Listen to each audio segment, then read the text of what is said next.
Hello friends, welcome to the point solution. कैसे हो आप सब? आई होप कि आप अच्छे होगे। देखिए, यहाँ पे जो हम लोग DFCCIL की न्यू वैकेंसी आई थी उसके लिए प्रीवियस ईयर क्वेश्चन पेपर का सीरीज स्टार्ट करे थे। तो उसमें अब तक हम लोग रीजनिंग के क्वेश्चंस हो गए और जनरल अवेयरनेस के जो क्वेश्चंस हो गए, साइंस के क्वेश्चंस हो गए। वो क्वेश्चंस करने के बाद अब हिस्ट्री ऑफ इंडियन रेलवे का हम लोग क्वेश्चंस कर रहे थे, जिसमें मैं ऑलरेडी आपको 2018 का पेपर सॉल्व करा दिया हूँ। 2021 का पेपर हम लोग सॉल्व कर रहे थे और ये जो पेपर हमने लिया है वो शिफ्ट थर्ड का है, 2021 में जो पूछा गया था। और मैंने पहले ही बताया आपको कि 2021 का पेपर काफ़ी अच्छे लेवल का था, टफ था थोड़ा। तो यहाँ पे हम लोग इसका फर्स्ट पार्ट तो देख चुके हैं, सेकंड पार्ट देखने वाले हैं। तो जितने भी यहाँ पे DFCCIL की तैयारी कर रहे हैं, चाहे वो किसी भी ब्रांच के हों, किसी भी डिपार्टमेंट के हों, उनके लिए ये ज़रूरी है, क्योंकि अब तो CBT फर्स्ट होना है, तो सबके लिए कॉमन रहने वाला है ये। तो ठीक है, फिर चलिए देखते हैं कि कैसा क्वेश्चंस का लेवल था 2021 में, क्योंकि काफ़ी टफ था। तो सीधे हम लोग मूव करते हैं क्वेश्चंस की तरफ। तो आज का जो पहला क्वेश्चन है वो आपके सामने है। देखिए, अब तक हम लोग 12 क्वेश्चन कर चुके हैं इस शिफ्ट थर्ड का। 12 क्वेश्चन और हमको करना था। तो यहाँ पे जो उसका पहला क्वेश्चन है, आप देख सकते हो कि किस समिति ने सिफारिश की थी कि सभी भारतीय रेलों का प्रबंधन भारत में किया जाना चाहिए। तो काफ़ी अच्छा क्वेश्चन है और इम्पॉर्टेंट भी है। यहाँ पे देखिए, जब तक इस समिति ने सिफारिश किया उसके पहले क्या चलता था कि जो रेल बजट होता था, रेल बजट वो आम बजट के साथ ही पेश किया जाता था। ठीक है, जो आम बजट होता था उसी के साथ पेश किया जाता था। बट यहाँ पे जिस समिति ने सिफारिश की उसका ये कहना था कि नहीं नहीं, अब जो रेल बजट है वो अलग पेश होगा, आम बजट अलग होगा। ठीक है, और रेलों का जो प्रबंधन है वो भारत में ही किया जाना चाहिए। तो ये 1924 की बात है। ठीक है, 1924 की बात है। उस टाइम पर कौन सी समिति ने सिफारिश किया था? तो अकवर्थ समिति। ठीक है, यहाँ पे वो जो फोर्थ ऑप्शन आपका है अकवर्थ समिति, ये आपका करेक्ट है कि इसी की सिफारिश पे ऐसा बोला गया कि जो भारतीय रेल का प्रबंधन है वो भारत में किया जाना चाहिए। अगर हम बात करें यहाँ पे, देखिए 1924 में पहली बार रेल बजट और आम बजट अलग अलग पेश किए गए। ठीक है, इसके पहले क्या होता था, संयुक्त रूप से ये पेश किए जाते थे। उस टाइम पे देखिए बोल रहा है कि सर विलियमसन आकवर्थ की अध्यक्षता में आकवर्थ कमेटी ने बताया कि पूरे रेलवे प्रणाली को एक एकीकृत प्रबंधन की आवश्यकता है।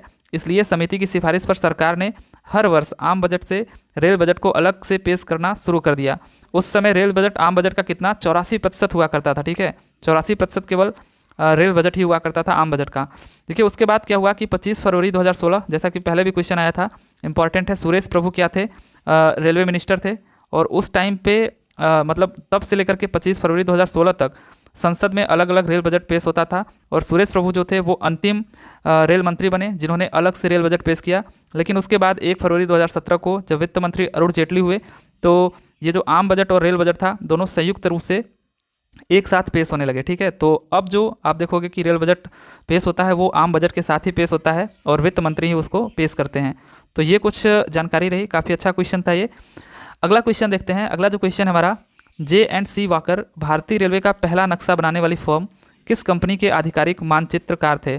Map maker. ठीक है, यहाँ पे मैप मेकर कौन थे ऐसा पूछ रहा है आपसे। तो J&C वाकर भारतीय रेलवे का पहला नक्शा बनाने वाली फर्म किस कंपनी के आधिकारिक मानचित्रकार थे? तो British East India Company, Royal Mail, Harris Bank या फिर ट्रिनिटी हाउस। तो ऑब्वियसली जो पहला ऑप्शन है आपका ब्रिटिश ईस्ट इंडिया कंपनी के ये जो मैप मेकर थे। ठीक है, ब्रिटिश ईस्ट इंडिया कंपनी के। अगर हम बात करें यहाँ पे, तो J&C walker British East India company के आधिकारिक मानचित्र निर्माता थे। 1845 में कलकत्ता से दिल्ली तक एक लाइन बनाने के उद्देश्य से ईस्ट इंडियन रेलवे कंपनी का गठन किया गया था। ये क्वेश्चन बार बार आपसे पूछ रहा है।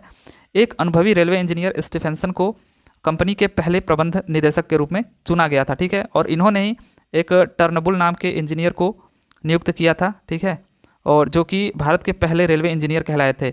ये भी क्वेश्चन मैंने आपको इसके पहले कराया था। अगला जो क्वेश्चन है हमारा, बनारस और इलाहाबाद को वर्ष में जोड़ा गया था। देखिए, ये कहाँ से क्वेश्चन खोद के निकाला है। बनारस और इलाहाबाद को वर्ष में जोड़ा गया था, किस वर्ष में जोड़ा गया था? अगर आपको पता है तब तो ठीक है। यहाँ पे मैंने इसको देखा कई जगह पे, बट इसका डाटा हमें कहीं पे मिला नहीं, बनारस और इलाहाबाद को किस वर्ष में जोड़ा गया था। बट 1860 में अगर हम बात करें, ठीक है, 1860 की बात है कि कानपुर से इलाहाबाद तक की रेलवे लाइन बिछ रही थी, ऐसा लिखा गया है। ठीक है, उसकी वेबसाइट पर। तो यहाँ पे 1860 में ऐसा हुआ था। तो जो DFCCIL ने इसका आंसर दिया था कि बनारस और इलाहाबाद तक जो लाइन बिछी वो 1863 में। ठीक है, तो 1863 इसका क्या है, करेक्ट आंसर है कि 1863 में बनारस और इलाहाबाद को जोड़ा गया था। तो 2021 का पेपर ही कुछ ऐसा था कि काफ़ी सारे आपसे ईयर पूछ रखा था कि किस ईयर में हुआ था, कैसे हुआ था।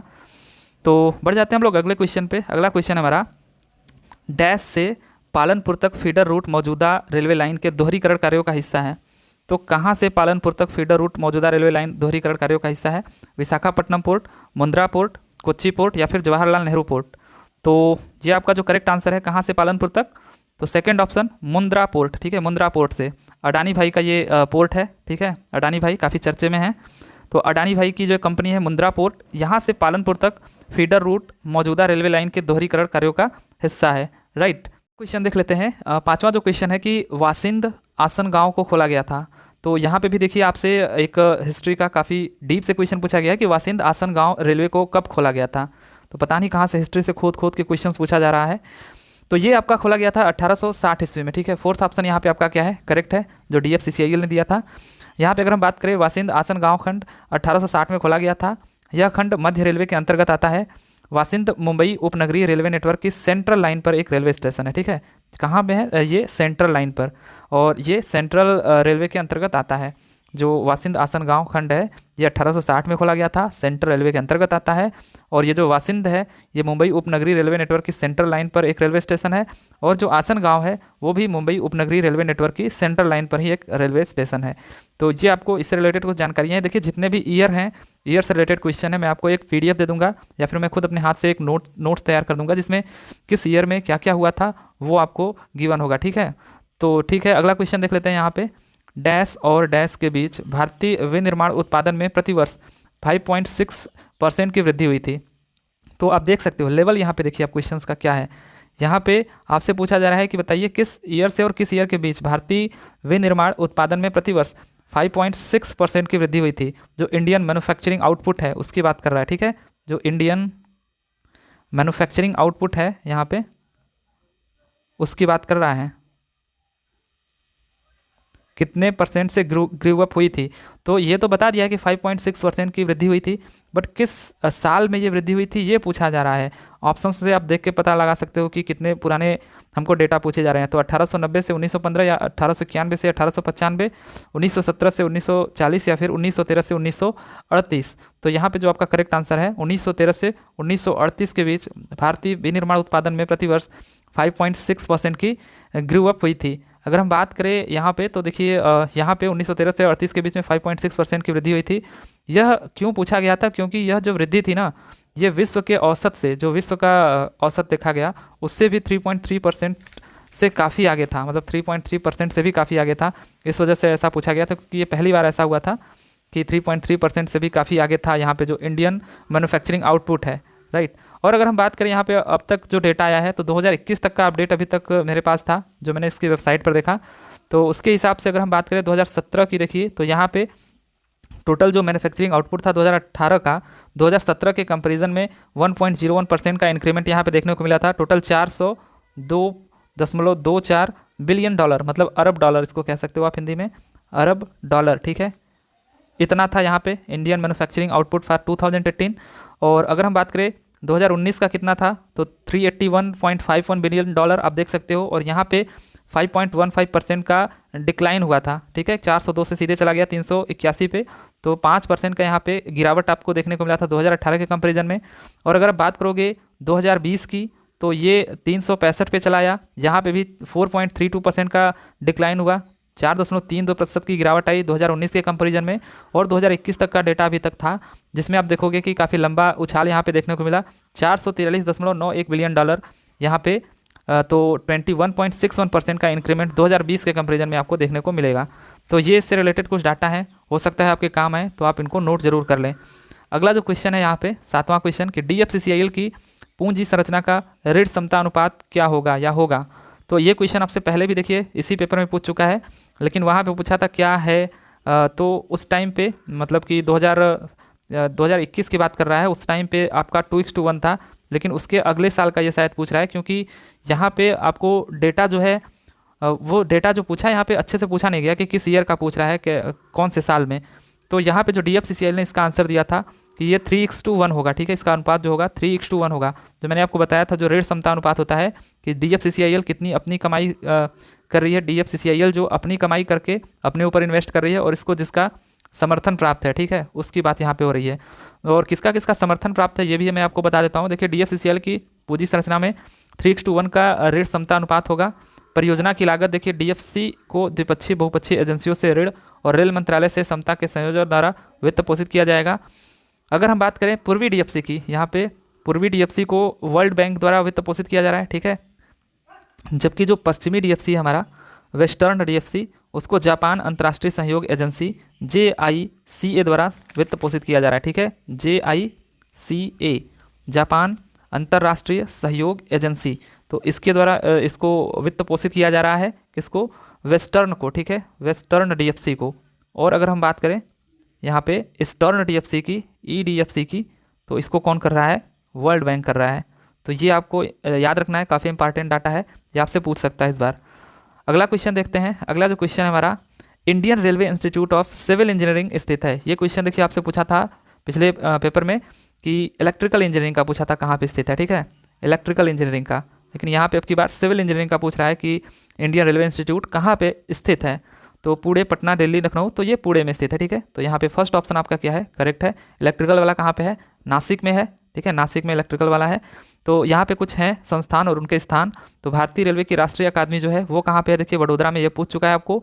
Indian Railway Institute of Civil Engineering, ये पुणे में हो गया। Indian Railway Institute of Signal Engineering and Telecommunication, ये आपका सिकंदराबाद में है। एक और सिकंदराबाद में है, वो है Indian Railway Institute of finance management, ये भी सिकंदराबाद में है।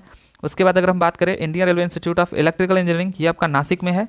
और Indian Railway Institute of mechanical and electrical engineering, दोनों की बात करें तो ये जमालपुर में है।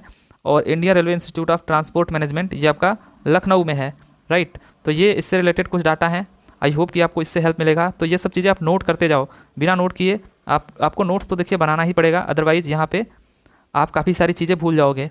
अगला जो क्वेश्चन है, मद्रास गारंटीड रेलवे कंपनी का गठन कब किया गया था? तो यहाँ पे आप देख सकते हो कि काफ़ी बार ये सब क्वेश्चंस रिपीट हो रहे हैं, ठीक है। तो इसका जो गठन किया गया था, कब किया गया था? 42, 72, 52 या फिर 62 में। तो यहाँ पे 1852 में मद्रास गारंटीड रेलवे कंपनी का गठन किया गया था। तो थर्ड ऑप्शन यहाँ पे करेक्ट है, 1852 ईस्वी में। जितने भी ईयर्स हैं सारे के सारे इंपॉर्टेंट हैं यहाँ पे। तो मद्रास रेलवे की देखिए स्थापना कब हुई थी, यहाँ पे अगर हम बात करें तो ये 1845 में ही हो गई थी मद्रास रेलवे की। और 1852 में मद्रास गारंटीड रेलवे कंपनी द्वारा मद्रास और आरकोट के बीच पहला ट्रैक बिछाने का काम शुरू किया गया था। और आपसे इससे पहले एक क्वेश्चन पूछा गया था कि जो यहाँ पे ट्रैक खोला गया था दक्षिण भारत का सबसे पहला रेलवे ट्रैक, वो कब खोला गया था? तो वो भी यहाँ पे देख लेते हैं कि जो चेन्नई के रोयापुरम से आरकोट तक इसका पहला ट्रैक 1856 में खोला गया था। तो ये क्वेश्चन आपसे पूछा था, ठीक है। तो देख सकते हो कि कितने ईयर्स इंपॉर्टेंट हैं यहाँ पे। और 1852 में मद्रास गारंटीड रेलवे कंपनी द्वारा मद्रास आरकोट के बीच पहला ट्रैक बिछाने का काम शुरू किया गया था। तो यहाँ पे जो आपसे क्वेश्चन पूछा है कि मद्रास गारंटीड रेलवे कंपनी का गठन कब किया गया था, तो ये 1852 में किया गया था। अगला क्वेश्चन देखते हैं। मार्च 1847 में रोलैंड मैकडोनाल्ड स्टीफेंसन द्वारा प्रकाशित लेख का शीर्षक क्या था, जो भारतीय रेलवे की अवधारणा करने वाले पहले व्यक्ति थे? तो ये क्वेश्चन रोलैंड मैकडोनाल्ड से एक और क्वेश्चन आपसे पूछा गया था। यहाँ पे एक और क्वेश्चन आ गया, इसमें ये पूछ रहा है कि इनके द्वारा प्रकाशित लेख का शीर्षक क्या था। तो क्या शीर्षक था इसका? Our India Railway, Queen Indian Railways, या फिर ईस्ट इंडियन रेलवेज, या फिर ब्रिटिश इंडियन रेलवेज। तो इसका जो शीर्षक था Our Indian Railway. So first option यहाँ पे आपका क्या है? करेक्ट है। देखिए इनसे रिलेटेड ये जानकारी जितनी भी है वो आप जरूर नोट करिए, क्योंकि 2 क्वेश्चन इससे आ चुके हैं। मार्च 1847 में देखिए रोलैंड मैकडोनाल्ड स्टीफेंसन द्वारा कलकत्ता रिव्यू में प्रकाशित लेख का शीर्षक आवर इंडियन रेलवे था। रोलैंड मैकडोनाल्ड स्टीफेंसन एक अनुभवी रेलवे इंजीनियर, उन्हें ईस्ट इंडियन रेलवे के प्रमोटर के रूप में जाना जाता है। 1845 में ईस्ट इंडियन रेलवे कंपनी का गठन किया गया था। उन्हें कंपनी के पहले प्रबंध निदेशक के रूप में चुना गया। स्टीफेंसन और 3 सर्वेक्षक तुरंत जुलाई 1845 में कलकत्ता पहुंचे। 1850 में स्टीफेंसन ने निर्माण प्रयासों के नेतृत्व करने के लिए एक अत्यधिक अनुभवी स्कॉटिश रेलवे इंजीनियर, देखिए इन्हीं की हम बात कर रहे हैं, Scottish railway engineer George Turnbull को नियुक्त किया। और इन्हीं को इंडिया का भारतीय रेलवे का पहला इंजीनियर जाना जाता है, ठीक है, पहला इंजीनियर। तो ये भी काफ़ी इंपॉर्टेंट है। तो ये इनको पहला इंजीनियर जाना जाता है, जॉर्ज टर्नबुल को, ठीक है, स्कॉटिश रेलवे इंजीनियर हैं ये। और हावड़ा से हुगली तक की पहली लाइन केवल 23 मील लंबी 1854 में यातायात के लिए खोली गई थी। तो ठीक है, इससे रिलेटेड ये कुछ जानकारियाँ रहीं। अगला क्वेश्चन देखते हैं कि DFCCIL का एकमात्र ग्राहक कौन है? तो DFCCIL का जो कस्टमर है एकमात्र है, वो भी मतलब और किसी को ये अपना जो माल सप्लाई वगैरह है, जो भी चीज़ें बनाता है वो नहीं देता है। तो केवल एकमात्र ग्राहक कौन है? ऑब्वियसली इंडियन रेलवे, ठीक है, भारतीय रेलवे इसका एकमात्र कस्टमर है, इसके अलावा कोई भी इसका कस्टमर नहीं है। तो ये क्या करता है बेसिकली, जो DFCCIL है इनको यहाँ पे जो फ्रेट वैगन्स हैं वो देता है, और लोकोमोटिव्स है, जो भी चीज़ें ये बनाता है इंडियन रेलवे को सप्लाई करता है। अगर हम बात करें dedicated freight corridor corporation of India limited की अच्छे से, तो यहाँ पे आप देख सकते हो कि यह भारतीय रेलवे की सहायक कंपनी है। रेल मंत्रालय ने समर्पित माल ढुलाई गलियारे के निर्माण, संचालन और रख रखाव के लिए एक विशेष प्रयोजन वाहन स्थापित किए थे, जो कि आपको कंसेशन एग्रीमेंट के थ्रू इस पर एक एग्रीमेंट हुआ था, मैंने जो आपको बताया था इसके पहले। इसने dedicated freight corridor corporation of India limited DFCC की स्थापना, योजना और विकास, वित्तीय संसाधनों को जुटाने और समर्पित फ्रेट कॉरिडोर के निर्माण, रख रखाव और संचालन के लिए की है, ठीक है। और भारतीय रेलवे DFCCL का एकमात्र ग्राहक है। Dedicated freight corridor corporation of India limited का मुख्यालय नई दिल्ली में है, ये आपको पता होना चाहिए। जो इसका मुख्यालय है वो कहाँ पे है, हेडक्वार्टर नई दिल्ली में है। और यहाँ पे DFCCIL को कंपनी अधिनियम 1956 के तहत 30 अक्टूबर 2006 को एक कंपनी के रूप में शामिल किया गया। तो सबसे इंपॉर्टेंट डाटा तो यही है आपका कि किस अधिनियम के तहत, ठीक है, किस अधिनियम के तहत। तो यहाँ पे 1956 अधिनियम 1956 के तहत 30 अक्टूबर 2006 को, तो ये 30 अक्टूबर 2006 आपको याद होना चाहिए, 2006 को एक कंपनी के रूप में इसको शामिल किया गया। तो 1956 अधिनियम 1956 के तहत। अगला क्वेश्चन देखते हैं। अगले क्वेश्चन से पहले ये DFCCL के कुछ उद्देश्य हैं, अगर आपको यहाँ पे जानना है तो आप इसको एक बार रीडिंग जरूर मारें। अदरवाइज यहाँ से हम लोग मूव कर रहे हैं अगले क्वेश्चन पे। अगला जो क्वेश्चन है यहाँ पे, ईस्ट इंडियन रेलवे कंपनी का गठन वर्ष में किया गया था। तो किस वर्ष में किया गया था ईस्ट इंडियन रेलवे कंपनी का गठन? तो ये तो बार बार आपसे रिपीट हो रहा है क्वेश्चन। तो यहाँ पे जो इसका गठन किया गया था वो आपका 1845 ईस्वी में किया गया था, ईस्ट इंडियन रेलवे कंपनी का गठन, ठीक है। बार बार ये क्वेश्चन रिपीट हो रहा है। तो यहाँ पे ईस्ट इंडियन रेलवे जो EIR कंपनी को 1845 में पूर्वी भारत को दिल्ली से जोड़ने के लिए शुरू किया गया था। 15 अगस्त 1854 को हावड़ा और हुगली के बीच पहली ट्रेन चली थी, ये भी अभी मैंने आपको रिपीट किया था। 15 अगस्त 1854 को हावड़ा हुगली के बीच की बात हो रही है यहाँ पे। तो हावड़ा और हुगली के बीच जो पहली ट्रेन चली थी 1854 को चली थी। ईस्ट इंडियन रेलवे के 3 निचले डिवीजनों हावड़ा, आसनसोल और दानापुर को मिलाकर 14 अप्रैल 1952 को पूर्व रेलवे की स्थापना की गई थी। तो ईस्टर्न रेलवे की जो स्थापना की गई थी वो 1952 में की गई थी। ये भी एक इंपॉर्टेंट चीज़ है, ठीक है, क्योंकि यहाँ से आपके 6 जोन में ये बढ़ गया था, जिसमें से जो ईस्टर्न रेलवे था उसकी जो स्थापना की गई थी 14 अप्रैल 1952 में की गई थी, ठीक है। और पूर्व रेलवे का मुख्यालय पश्चिम बंगाल के कोलकाता में फेयरली प्लेस में स्थित है। तो जितने भी यहाँ पे मुख्यालय हैं, जोन हैं, वो मैं आपको एक मैप के थ्रू कराऊंगा जिससे आपको याद करने में आसानी हो। अगला यहाँ पे इसमें 4 डिवीज़न हावड़ा, मालदा, सियालदह और आसनसोल शामिल है। भारतीय रेलवे में अभी फिलहाल में टोटल 18 जोन हैं। और पूर्व रेलवे भारत की सबसे पुरानी ट्रेनों में से एक कालका मेल संचालन करती है, ठीक है, कालका मेल का संचालन करती है। जो ईस्टर्न रेलवे हमारा है वो सबसे पुरानी ट्रेनों में से एक कालका मेल का संचालन करती है। कालका मेल से रिलेटेड जितनी जानकारियां हैं वो आपको जरूर जानना चाहिए, ठीक है। तो जहाँ भी आपको ऐसा क्वेश्चन दिखेगा मैं आपको जरूर बताऊंगा, क्योंकि सबसे पुरानी ट्रेन यही है। यहाँ पे बात करें भारत में सबसे पुरानी ट्रेन तो कालका मेल, और उसका संचालन ईस्टर्न रेलवे करती है। तो इससे रिलेटेड जरूर कुछ क्वेश्चन आपसे पूछ सकता है। तो ये आपके कुछ क्वेश्चंस रहे 12 क्वेश्चन, ठीक है, जो कि आपके शिफ्ट 3rd से थे 2021 के। तो आई होप कि आपको ये ठीक लगा होगा। अगर ठीक नहीं लगा होगा तो वीडियो को एकदम आप डिसलाइक करिए या फिर जो मर्जी वो करिए, बट आप कुछ ना कुछ इस पर ज़रूर करा करिए। और जहाँ भी आपको लगे कि ये इन्फॉर्मेशन गलत थी या डाउट है तो आप उसको कमेंट बॉक्स में ज़रूर एक बार चर्चा करें। तो ठीक है, फिर चलिए मिलते हैं अगले वीडियो में अगले सेशन के साथ। तब तक के लिए thank you, tata, bye bye.